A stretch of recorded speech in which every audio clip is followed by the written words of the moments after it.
Jangan pernah anggap enteng suara, karena lewat suara kita bisa didengarkan dan kita bisa memaksa penguasa untuk menuruti apa kehendak rakyatnya.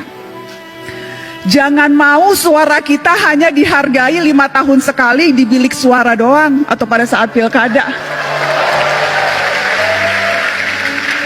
Jangan mau suara kita hanya dianggap berharga 100-200 ribu atau dapat jilbab pada saat kampanye. Biasanya modusnya itu kan bagi-bagi kaos partai atau bagi-bagi jilbab untuk yang perempuan. Jangan mau kita hanya dikerdilkan sebatas fans yang bisa berbaris seperti itik. Hati-hati, sebentar lagi pemilu, suara kita akan diperebutkan dengan berbagai macam cara. Mari ingat pengalaman yang dulu. Untuk apa mati-matian membela 1 atau 2 ketika akhirnya berkumpul juga? Buat apa musuh-musuhan sampai seolah-olah dunia akan berhenti kalau ternyata yang kalah bergabung dengan yang menang atas nama demi bangsa? Jadi nggak usah terlalu baper dan nggak usah terlalu mati-matian membela tokoh idola.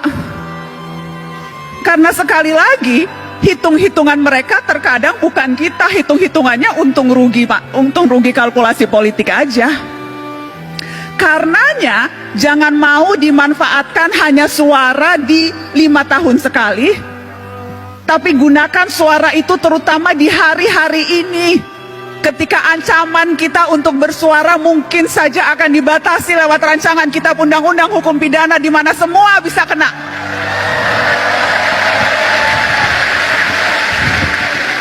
Terlalu berharga suara kita, dan saya selalu bilang ini, cuma itu yang kita punya, suara. Negara punya yang lain. Negara punya kuasa, negara punya tentara, negara punya uang. Kita punya apa? Kita punya suara. Dan yang harus kita waspadai adalah ketika kita terlalu takut dan berusaha mengecilkan suara kita, padahal yang kita butuhkan justru teriakan-teriakan. Jadi ya, menjadi pemimpin, menjadi presiden itu bagus, niat mulia. Tapi perhatikan suara-suara orang yang juga tidak punya kuasa, tetapi kalau berkumpul bisa berdaya. Jadi mari rapatkan barisan.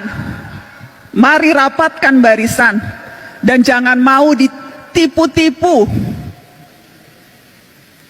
Jangan mau dipergunakan hanya suaranya, tetapi ketika kita menuntut hak-hak kita yang paling dasar, sedasar kebebasan berekspresi dan berbicara, itu kita tidak didengarkan.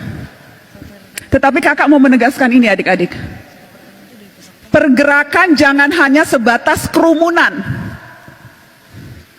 Pergerakan terutama gerak mahasiswa jangan hanya sebatas kumpul-kumpul berkerumun. Ya, demonstrasi perlu dan harus terus dilakukan kalau memang strateginya seperti itu. Anak muda hari-hari ini adalah anak muda yang seharusnya pintar memilih dan memilah informasi, mana yang sampah, banyak sampah sekarang di dunia maya, dan mana yang fakta. Mana yang berita, mana yang opini, dan hati-hati mana yang propaganda. Dan kalau sudah yakin, sampaikan itu dengan lantang. Jangan mau ditakut-takuti polisi, suruh urus dulu tuh Verdi Sambo.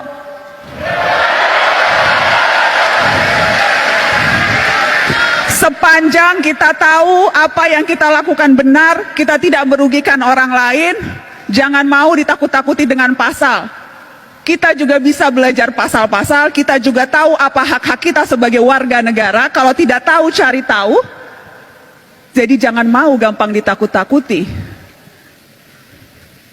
Dengan cara itu, kita bisa berdaya dan kita bisa memberdayakan orang lain. Dan harusnya itu ultimate goal kita dalam hidup. Bukan hanya memperbaiki kualitas hidup kita sendiri, tapi bagaimana kita bisa memperbaiki kualitas hidup orang lain. Dan itu bisa dilakukan tanpa jabatan formal, tanpa jadi presiden, tanpa jadi menteri, tanpa jadi anggota DPR, tanpa perlu pangkat yang tinggi. Kita bisa melakukan itu dalam tindakan kecil seharian sekalipun. Karena kuncinya sebetulnya peduli dan bersatu. Kutipan yang selalu saya tunjukkan ke setiap mahasiswa ketika Bung Hatta bilang seperti ini, peduli dan bersatu itu adalah kunci. Karena kalau tidak, Indonesia hanya seperti seuntaian gambar di peta.